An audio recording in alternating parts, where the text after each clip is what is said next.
Hello guys, welcome back to our YouTube channel scrumptious lovers. അപ്പം നമ്മളിന്ന് ഉണ്ടാക്കാൻ പോകുന്നത് സദ്യയിലൊക്കെ ഒരു കളർഫുൾ റെസിപ്പി ആയിട്ടുള്ള ബീട്രൂട്ട് പച്ചടിയാണ് കേട്ടോ. അപ്പോൾ അതിന് വേണ്ടിയിട്ട് ഈ വലുപ്പത്തിലുള്ള ബീട്രൂട്ടിനെ നന്നാക്കി എടുത്തിട്ടുണ്ട്. അത് നമുക്കൊന്ന് ഗ്രേറ്റ് ചെയ്തെടുക്കാം.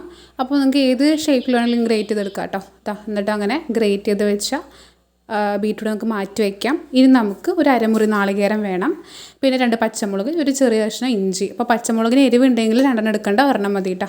ഇനി ഒരു 1/4 കപ്പ് വെള്ളത്തിൽ നമുക്ക് ചെറിയ മിക്സിയുടെ ജാറിലിട്ട് നന്നായിട്ട് പേസ്റ്റ് പോലെ അരച്ചെടുക്കാം. നമുക്ക് നന്നായിട്ട് അരഞ്ഞ് കിട്ടിയിട്ടുണ്ട്. നമുക്കതൊന്ന് മാറ്റി വയ്ക്കാം.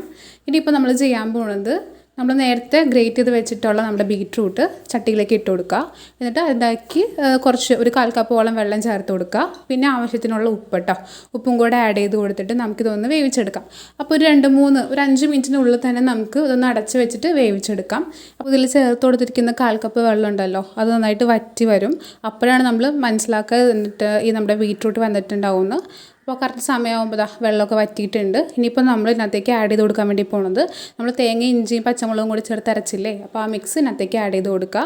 അപ്പോൾ ഇത് ഹൈ ഫ്ലെയിമിൽ വെച്ചിട്ട് ആവരുത് ആഡ് ചെയ്ത് കൊടുക്കുന്നത്, നമ്മൾ ലോ മീഡിയത്തിൽ വെച്ചിട്ട് നമ്മൾ ഇത് ആഡ് ചെയ്ത് കൊടുക്കുക. എന്നിട്ട് മിക്സ് ചെയ്ത് അതിൻ്റെ പച്ചമണം ഒന്ന് മാറണ വരെ നന്നായിട്ട് ഇളക്കി കൊടുക്കുക കേട്ടോ.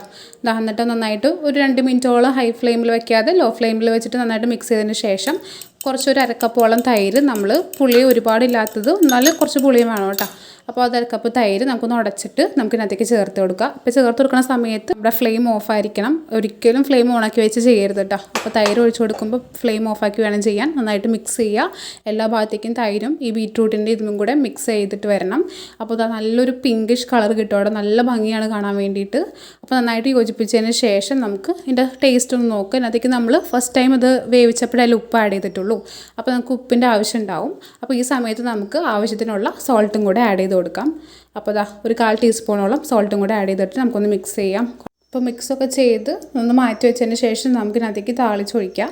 അപ്പോൾ താളിച്ചൊഴിക്കുന്നതിന് വേണ്ടിയിട്ട് നമുക്ക് ഒരു 3-4 ടേബിൾ സ്പൂൺ വെളിച്ചെണ്ണയിൽ കടുകിട്ട് പൊട്ടിക്കുക. അതിനകത്തേക്ക് 2 വറ്റൽമുളക്, പിന്നെ നമ്മൾ ഇതിനകത്തേക്ക് കറിവേപ്പിലയും കൂടെ ആഡ് ചെയ്യാം കേട്ടോ.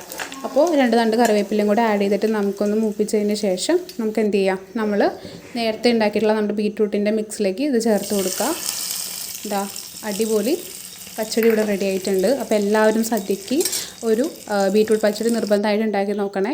നല്ല ടേസ്റ്റാണ്, നല്ല ഭംഗിയാണ്. അപ്പോൾ നമ്മുടെ വാഴയിലയിൽ ഈ ഒരു റെസിപ്പി, ഈ ഡിഷ് കാണാൻ നല്ല ഭംഗിയാണ്, കഴിക്കാൻ രുചിയാണ്. എല്ലാവരും ട്രൈ ചെയ്ത് നോക്കുക. അപ്പോൾ താളിച്ച് ഒഴിച്ചിട്ടുള്ള ആ മിക്സ് ഞാൻ നമ്മുടെ ബീട്രൂട്ടിൻ്റെ ഇതിലേക്ക് മിക്സ് ചെയ്ത് നമുക്കിനി ഇത് യൂസ് ചെയ്യാം കേട്ടോ. അപ്പോൾ എല്ലാവരും ട്രൈ ചെയ്ത് നോക്കുക. Okay, bye, thank U.